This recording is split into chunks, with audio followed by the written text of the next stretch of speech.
बिस्मिल्लाहिर्रहमानिर्रहीम अस्सलाम वालेकुम। आज 12 दिसंबर है और दिन है मंगल का। लंदन प्लान का फ़ेज़ 1 मुकम्मल हो गया है। फ़ेज़ 1 क्या था? फ़ेज़ 1 ये था कि इमरान खान जो है उसको जेल में डाला जाएगा, इमरान खान को डिस्क्वालीफाई किया जाएगा, इमरान खान बाहर नहीं होगा, फिर सज़ा याफ्ता मुजरिम इश्तिहारी फरारी मफरूर भगोड़ा आएगा, उसके लिए जजेस को मैनेज किया जाएगा, उसके लिए अदालतों को मैनेज किया जाएगा, उसको ज़बरदस्ती बरी कराया जाएगा, वो कोई सबूत नहीं देगा, वो कोई रसीदें नहीं देगा, वो कोई हिसाब नहीं देगा, वो कोई किताब नहीं देगा, कुछ नहीं देगा और किसी चीज़ के दिए बगैर उसको बरी करवा दिया जाएगा। आज वो फ़ेज़ 1 मुकम्मल हो गया है। फिर उसका ये था कि तायात नायली वाला मामला, वो भी काजी फ़ाइज़ ईसा साहब निकाले केस में ऑब्जर्वेशन ऐसी दे दी है कि जी मियाँ साहब को वज़ीर-ए-आज़म हम बना कर रहेंगे और वो जो सुप्रीम कोर्ट के 5 रुकनी बेंच का फैसला है कि 62(1)(f) के तहत नायली तायात होगी, उस पर भी उन्होंने ऐसी ऑब्जर्वेशन दी कि जिसके बाद जो है वो नीचे कागजात नामजदगी क्लियर हो जाएंगे। अब देखें वो जो इंतज़ामी कंट्रोल में चीज़ें हैं ना, वो तो सारी मैनेज हो गई हैं। जुडिशरी इंतज़ामी तौर पे कंट्रोल हो सकती है। देखें तहरीक इंसाफ ने जो रद्द-ए-अमल दिया है वो बहुत इंपॉर्टेंट रद्द-ए-अमल है, वो भी मैं आपके सामने रखता हूँ और आपको बताता हूँ कि तहरीक इंसाफ का पहले आपको रद्द-ए-अमल बता देता हूँ कि ये बहुत इंपॉर्टेंट रद्द-ए-अमल है। और लेकिन ये मैं आपको बता दूँ कि सुपर लाडले की नींदें हराम होने का असल वक्त अब शुरू हुआ है, क्योंकि जो तहरीक इंसाफ ने यही कहा है। एक और उन्होंने ये कहा हुआ था कि देखिए जो जजेज़ हैं उनको मैनेज किया जा सकता है, किसी की कोई वीडियो मौजूद है, किसी की कोई ऑडियो मौजूद है, किसी की कोई और करप्शन स्कैंडल मौजूद है, किसी की कोई और चीज़ मौजूद है, कुछ भी करके जजेज़ को मैनेज किया जा सकता है, लेकिन अवामी अदालत को मैनेज नहीं किया जा सकता। और 8 फरवरी को पता चलेगा कि 8 फरवरी को इनके साथ होता क्या है और आगे क्या होने जा रहा है उस पर मैं आपको बताता हूँ। लेकिन पहले ये देख लें कि तहरीक इंसाफ ने रद्द-ए-अमल क्या दिया। तहरीक इंसाफ की जानिब से जारी अलामिया में कहा गया कि मुल्की तारीख में करप्शन के सबसे बड़े मुकदमे में अदालतों से सज़ा याफ्ता मुजरिम की लंदन प्लान के तहत अल अजीज़िया केस में बरीयत का मामला। PTI ने जाती उम्र के मुजरिम भगोड़े की अदालत से बरीयत को इंसाफ के ताबूत में आखिरी कील करार दे दिया। आगे ये सारे बयान PTI के। बदनामे ज़माना लंदन प्लान के तहत रियासती पनाह में वतन वापस लाए जाने वाले भगोड़े ने अपनी इज्जत गिरवी रखकर बर्रियत हासिल की। मुजरिम की बर्रियत एहतसाब के चेहरे पर स्याह धब्बा और इंसाफ के बेईमाना कत्ल में शरीक किरदारों के लिए ताअबद जिल्लत व हज़ीमत की वजह है। चेयरमैन के मनसब पर बैठकर नैब के सरबराह ने एहतसाब के रियासती इदारे को गैर आइनी और गैर कानूनी कुव्वतों के मज़मूम सियासी मंसूबों का बोझ उठाने वाले टट्टू में तब्दील कर दिया है। चोर टबर की लूटमार कल की तरह आज भी एक हकीकत है जिसको झुटलाना चोरों के बस में है, ना इन्हें लाने वालों के बस में। मुजरिम के मुकदमे की हकीकत में कोई तब्दीली वाक़ई नहीं हुई, मगर मुद्दई चोरों के सरपरस्तों के काबू में आकर मुकदमे से भाग गया। ये बिल्कुल ठीक बात है। चोरी मौजूद, डकैती मौजूद, लूटमार मौजूद, रसीदें नहीं है, हिसाब नहीं है, किताब नहीं है, हलाल के कोई सोर्स नहीं बता सके, सब कुछ हकीकत वही मौजूद है। बदला है तो मुद्दई बदल गया है और वो क्या है कि कौन चोरों के साथ मिल गई। कौम की चोरीशुदा दौलत और उनसे खरीदी गई महंगी जायदादें मौजूद हैं, मगर चोरों का यह टबर आज भी रसीदें पेश करने में नाकाम है। लंदन प्लान की नहूसत छटेगी तो ये मुजरिम फिर से कानून की गिरफ्त में लाए जाएंगे। अपना मुंह काला करके जिन्होंने इस बेशरम लाडले को गुस्ल देने की, ये सबसे कमाल जो जुमला है ना इस सारे रद्द-ए-अमल में वो ये है, अपना मुंह काला करके जिन्होंने इस बेशरम लाडले को गुस्ल देने की कोशिश की है वो उसे मैदान में खड़ा करके इसे इंतखाबात लड़ने की हिम्मत भी अता करें। ये नहीं हो सकता। बरी किया जा सकता है, फैसले दिए जा सकते हैं, इसको मैदान में कौन खड़ा करे? भाग रहा है, अभी जुर्रत नहीं हो रही इलेक्शन लड़ने की। अपना मुंह काला करके जिन्होंने इस बेशरम लाडले को गुस्ल देने की कोशिश की है वो इसे मैदान में खड़ा करके इसे इंतखाबात लड़ने की भी हिम्मत अता करे। इस बरीयत का जवाब अवाम इंशाअल्लाह 8 फरवरी 2024 को अपने वोट की पर्ची के जरिए देंगे। कौम का लूटा हुआ पैसा जल्द या बदेर चोरों के इस टबर के तिजोरियों से निकलवाया जाएगा। तर्जमान तहरीक इंसाफ। देखिए मैंने आपको बता दिया कि सारा कुछ जो इंतज़ामी कंट्रोल में था, उधर से प्रोटोकॉल के साथ लंदन से रवाना करना, बायोमेट्रिक एयरपोर्ट पे करना, पूरा मीडिया मैनेज करना, पूरा निज़ाम मैनेज करना, पूरी अदालतें मैनेज करना, ऊपर काजी फ़ाइज़ ईसा साहब बैठे हैं, वो पूरी हर वो केस लगा रहे हैं जिससे शरीफ ख़ानदान के बयानी को तक़वियत मिल रही है, जिससे नून लीग को फ़ायदा हो रहा है।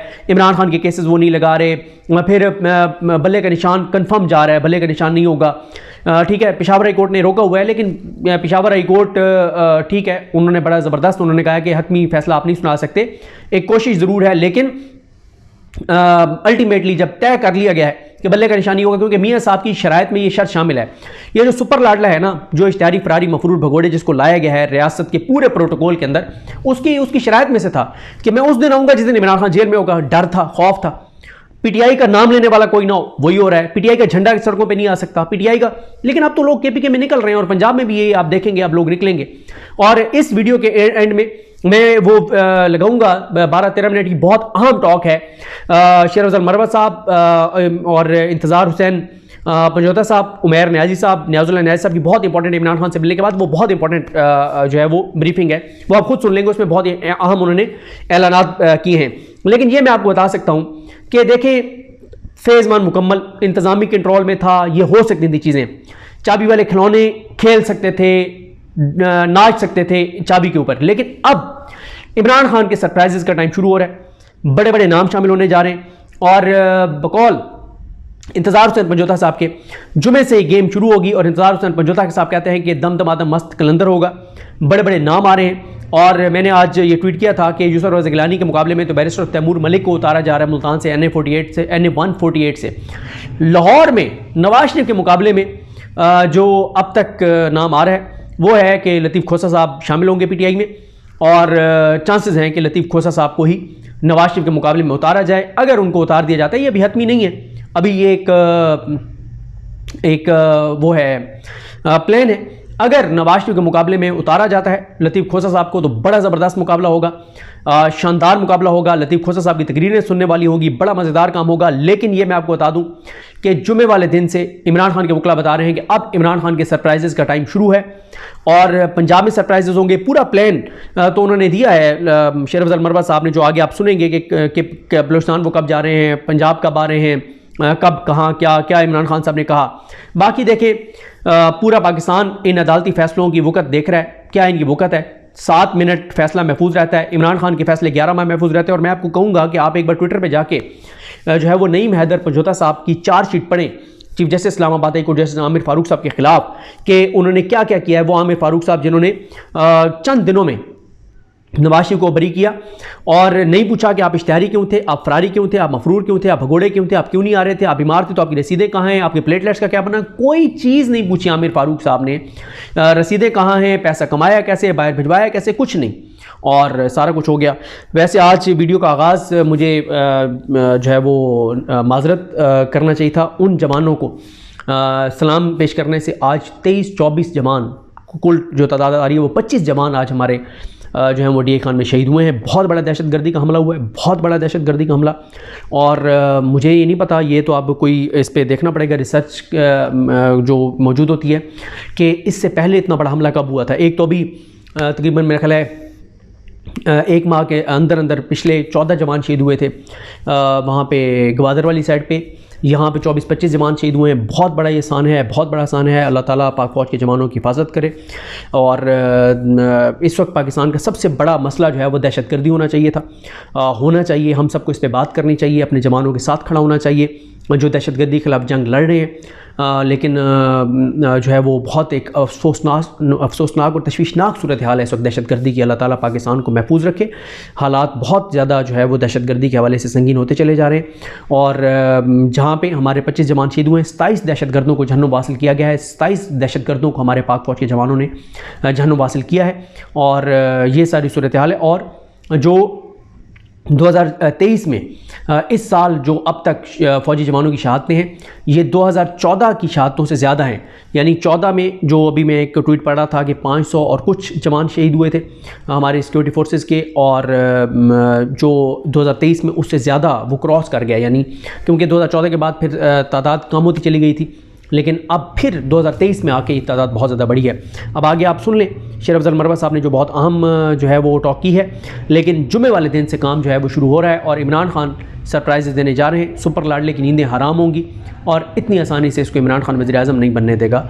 मुझे अपनी दुआ में याद रखें। अल्लाह जो है पार्टी के अमूर पे और पंजाब में और बलूचिस्तान सिंध में कन्वेंशन के हवाले से तफसीली गुफ्तगू हुई।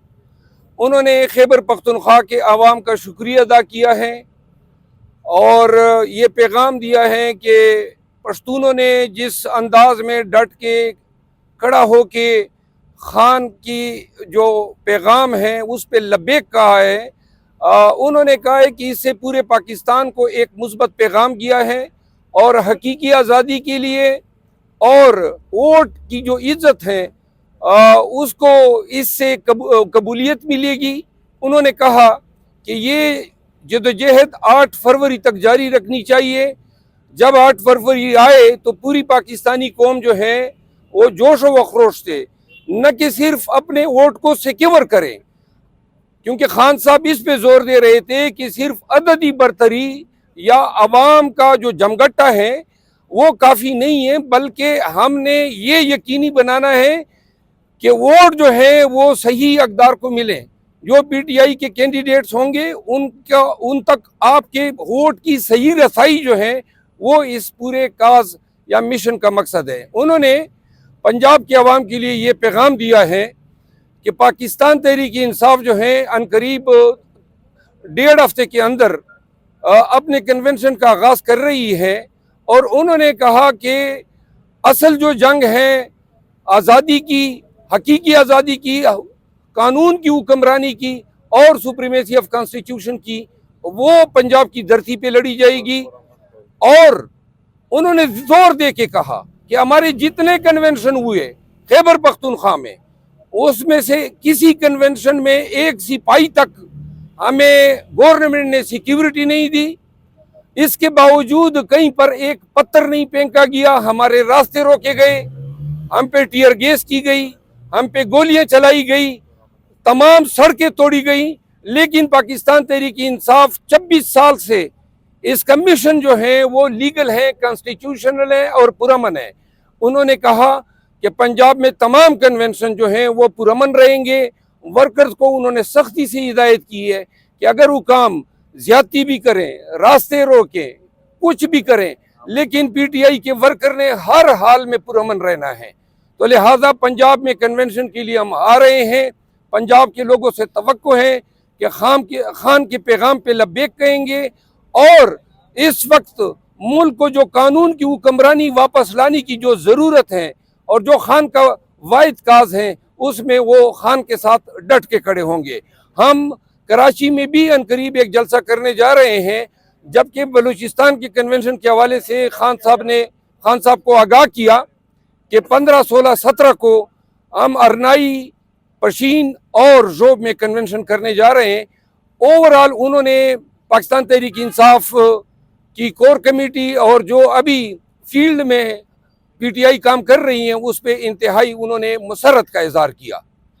अब आपके अगर कोई सवाल। साहब, आप खैबर पख्तूनख्वा में काम कर रहे हैं, हमें नजर आ रहा है, लेकिन जो पंजाब है वहाँ की जो ज्योग्राफी है, जो सूरत हाल वो बहुत मुख्तलिफ है।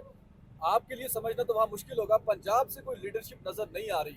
पंजाब की लीडरशिप तो यही अडयाला मुकीम है, तो ये कौन लीड करेगा? खान साहब ने कोई डायरेक्शन नहीं दी पंजाब की, यहाँ पे तो पाकिस्तान की लीडरशिप मुकीम है। बाकी जो है यही लीडरशिप खैबर पख्तूनख्वा में भी उस वक्त नजर नहीं आ रही थी जब हमने कन्वेंशन शुरू किए। अब 95% हमारी क़ियादत जो है बाहर आ चुकी है। इंशाल्लाह हमें 15 दिन जो है बेशक हम पे पर्चे भी होंगे, मार कटाई भी होगी, पकड़ने की कोशिशें भी होंगी, शायद पकड़ भी ले, लेकिन इंशाल्लाह हमारी क़ियादत भी बाहर आ रही है और पंजाब भी उठ के खड़ा होगा। और मुझे पंजाब को समझने की जरूरत ही नहीं है, पंजाब खान को समझ रहा है, मैं तो उसका पैगाम देने जा रहा हूँ। आप पंजाब खुद जाएंगे? जी मैं खुद जाऊँगा। आपने कहा कि खान साहब ने जो कानूनी टीम है, लीगल टीम है, उनकी कारकर्दगी पर खफगी का इजहार किया है।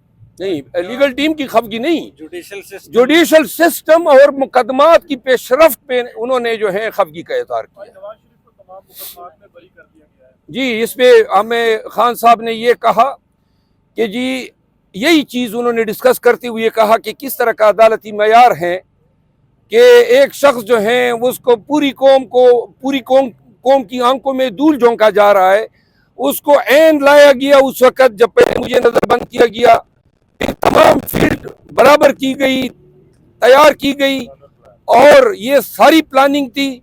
और ये अदालती सिस्टम जो है एक शख्स को रिलीफ दर रिलीफ दे रहा है, जबकि खैबर पख्तूनख्वा में पेशावर हाई कोर्ट के फैसले के बावजूद पीटीआई के वर्कर पे लाठियां बरसाई जा रही हैं, क़ियादत पे पर्चे हो रहे हैं, लोगों को जान जो है बचाने के लिए पहाड़ों में जाना पड़ता है। उन्होंने कहा कि बच्चों तक को नहीं छोड़ा जा रहा है। उन्होंने कहा ये अदालतें नहीं देख रही है कि पीटीआई के साथ और फिर अपने मुकदमात के हवाले से खसूसन सुप्रीम कोर्ट में हमारे मुकदमे नहीं लग रहे हैं और जिस पे उन्होंने हमें हिदायत की कि इसके लिए पूरे जोर शोर से अदालत उज़्मा से रजू करें ताकि हमारे मुकदमात लग सके।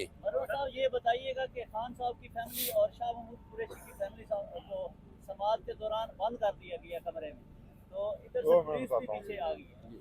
आज इस तरह हुआ कि जब प्रोसीडिंग साइफर केस के अंदर हो रही थी तो कोई 15 पुलिस वाले काली वर्दियों में, जो इनकी वर्दी है जेल वालों की, वो जज साहब के पीछे खड़े हो गए और एक इम्प्रेशन ये दिया कि हमें सबको वो प्रेशर में लाने की कोशिश की गई, जिस पर हमने भरपूर एहतजाज किया। इसके अलावा जो फैमिली है उसके लिए कंपार्टमेंट उन्होंने बनाए हैं। मीडिया को आज आपको रिपोर्ट मिली होगी कि मीडिया को शीशों के पीछे बंद कर दिया गया जहां आवाज़ नहीं पहुंचती।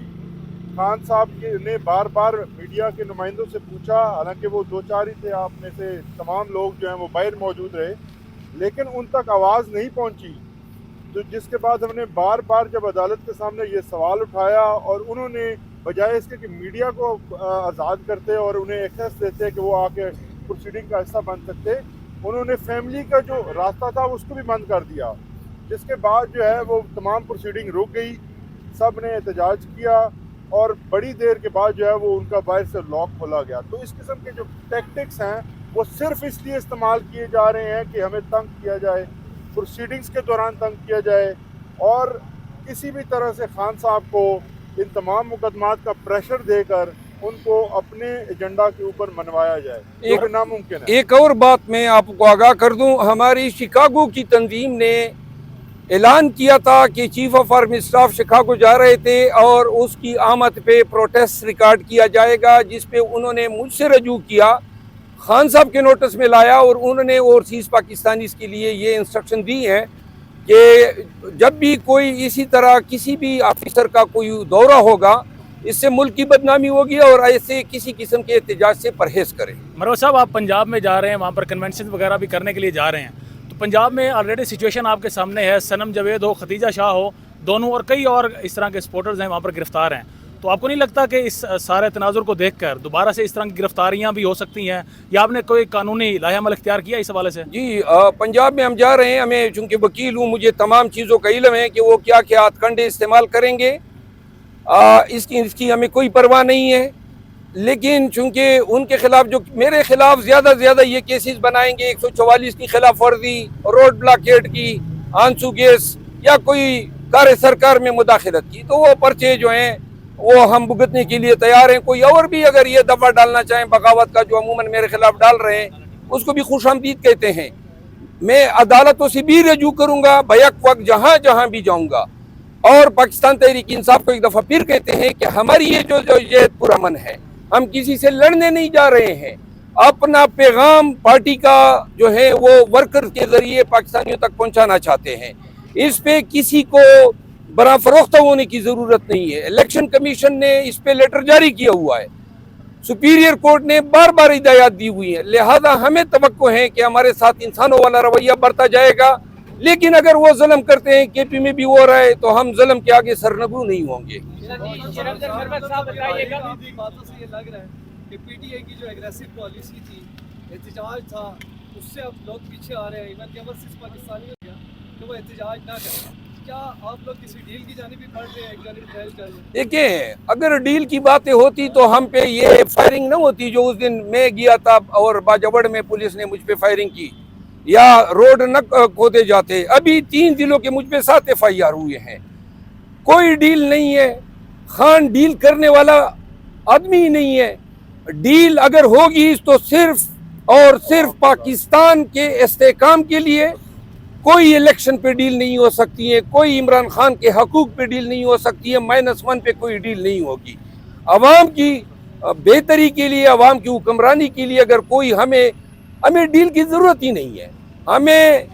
हमें सिर्फ और सिर्फ इंसानों वाला जो रवैया है वो हमारे साथ बढ़ता जाए, बाकी हमें कुछ नहीं चाहिए। साहब बताइएगा, आज यहाँ पे कोई शख्सियत को शामिल करवाने जा रहे हैं, सही बताएंगे यहाँ पे कि कौन सी बड़ी शख्सियत आज? बड़ी शख्सियत भी आज डिस्कस हुई। खान साहब ने जो है बबांगे दाहल कहा कि इस दफ़ा जो है हमें बड़ी शख्सियत नहीं चाहिए, हमें हमारे वर्कर्स को जो है हमने उन सीटों पे बिठाना है जो उनका हक है। एक चीज़ और आपके साथ शेयर करूं, मैंने ऐलान किया था, नियाजी साहब जो हैं वो मैंने ऐलान किया था कि मैं इलेक्शन कंटेस्ट नहीं करूंगा।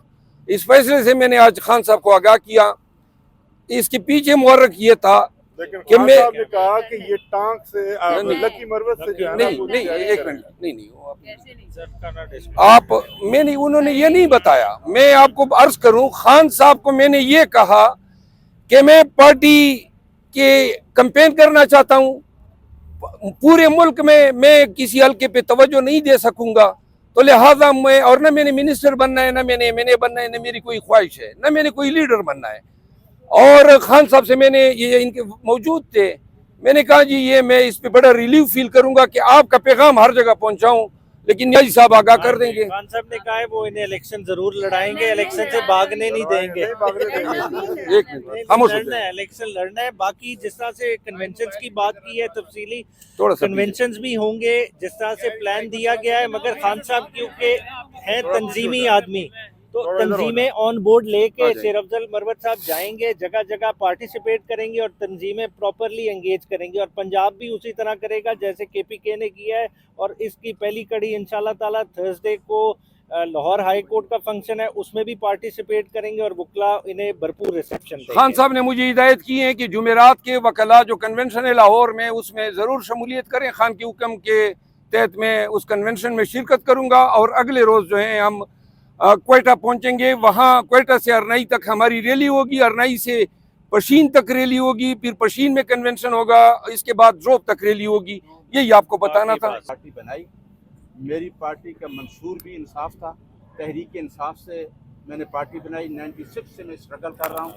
हम पुरअमन लोग हैं, पुरअमन तरीके से जो आइन हमें मैंडेट देता है, आइन हमें पीसफुल प्रोसेशन के मैंडेट देता है, आइन के मुताबिक हमें ये राइट है कि हम कन्वेंशन भी करें, हम लोगों को अपना मैसेज भी पहुँचाएँ। और ये वहद पार्टी है तहरीक इंसाफ जो वफाक की अलामत है, और यही पार्टी चारों सूबों को और जीबी और आज़ाद कश्मीर को जोड़ के रख सकती है। हमारा पैगाम, खान साहब का पैगाम ये है कि आइन की बालादस्ती और कानून की हुक्मरानी पे कोई कंप्रोमाइज़ नहीं।